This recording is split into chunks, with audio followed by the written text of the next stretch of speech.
You can be surrounded by people you love and still feel like nobody can really reach you. It happens in full rooms, at the dinners, in the group photos where you're smiling. There's a moment almost every time when the noise keeps going and you quietly step back inside your own head and realize, I'm here, but I'm not really in it. Research consistently shows that loneliness has very little to do with how many people are around you, and almost everything to do with whether you feel truly seen by them. You can have a full calendar and a quiet ache sitting right at the center of it. You've never said this out loud, because how do you tell people you feel apart from them while you're sitting right next to them? So you carry it instead. You become warm, easy, present on the surface, and a little untouchable underneath. So when did this start? When did you learn to be in the room and outside of it at the very same time? There was a version of you who didn't feel this gap. A younger you who ran into the middle of things without thinking, who belonged to the playground, the lunch table, the noisy backseat of the car, without ever once wondering whether you fit. You were just one of the kids, folded into the group, part of the noise. You didn't watch connection happen. You were inside it. But somewhere along the line, you became an observer. The one who noticed the quiet dynamics in the room. The one who could always tell who was upset, who was pretending, who was being left out, because some part of you was already standing slightly outside the circle, reading it. You became the quiet one, the deep one, the friend people called when life got hard but somehow forgot to invite when things were good. You learned to enjoy people from a small, safe distance. It felt easier that way, less exposed, less likely to end in quiet disappointment. You even told yourself you simply preferred your own company, and most of the time you almost believed it. And then one ordinary day you looked around at a life full of familiar faces and realized you couldn't quite remember the last time you felt like you truly belonged to any of them.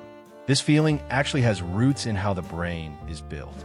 John Cacioppo, a neuroscientist who spent his career studying loneliness, found that the brain treats social disconnection as a genuine threat to survival. To our ancestors, being cut off from the group could mean death, so the brain evolved to register loneliness as a kind of alarm. In simple terms, feeling unseen sets off a danger signal. But here is the cruel twist Cacioppo discovered. Once that alarm is running, the brain becomes hyper-vigilant to social threat. It starts quietly scanning every room for signs that you don't belong, and it finds them, even when they aren't really there. A neutral glance gets read as rejection. A short silence gets read as proof you're on the outside. Over time, this hardens into a quiet, self-fulfilling loop. The lonelier you feel, the more your brain expects rejection, and the more it expects rejection, the further you instinctively pull back.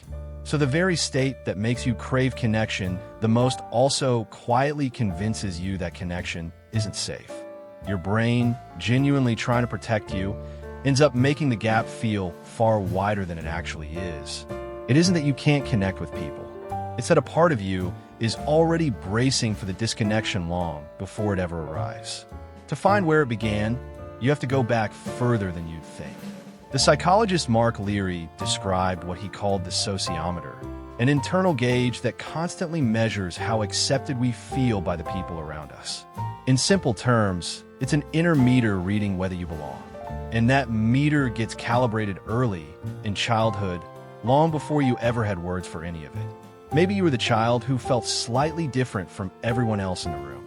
Maybe your feelings were too big or too quiet for the family you happened to be born into. Maybe you learned to sense, in the pause before someone answered you, whether you were actually wanted there. You might remember it in your body more than your mind.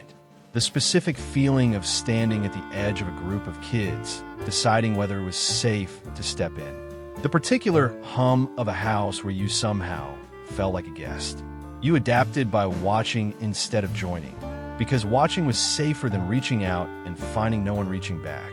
And that meter, set so early, has been quietly reading low ever since.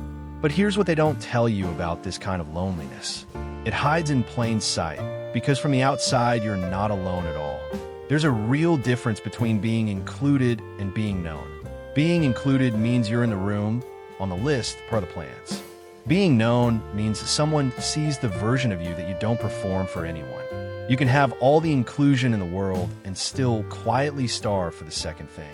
And somewhere along the way, you may have started settling for proximity instead of intimacy, telling yourself that simply being near people should be enough. But the longer you settle, the more invisible the real you slowly becomes, even to the people who would have loved to know that person. There's also a difference between solitude and isolation. Solitude is a room you choose to be alone in. Isolation is feeling alone in a room you never chose to leave.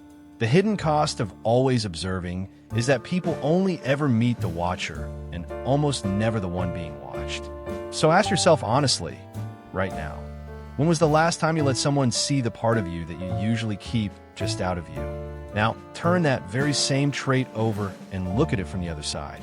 The part of you that stands slightly outside the room is also the part that sees the room clearly.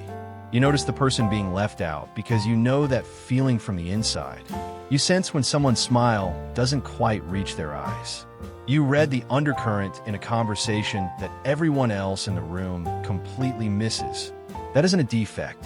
That is depth. The watching that has kept you on the edge is also extraordinary empathy and perception, earned the hard way. You became fluent in a language most people never have to learn, the quiet language of reading what goes unsaid. People who feel like outsiders often quietly become the ones that others feel safest with, because you never make anyone feel like a stranger. You know exactly how much that costs. Your longing for real connection isn't neediness. It's proof that you understand the difference between being surrounded and being truly met, and that you refuse to pretend they're the same thing.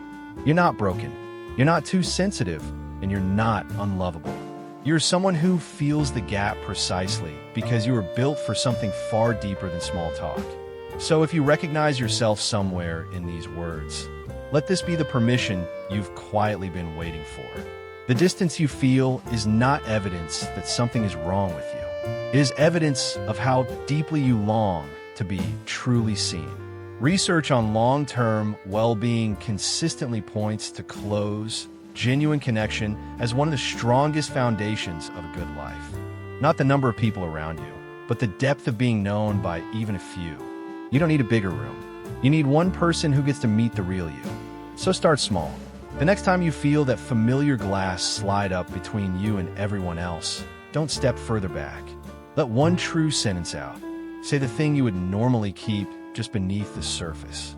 You may slowly find that the gap was never quite as wide as your brain insisted it was.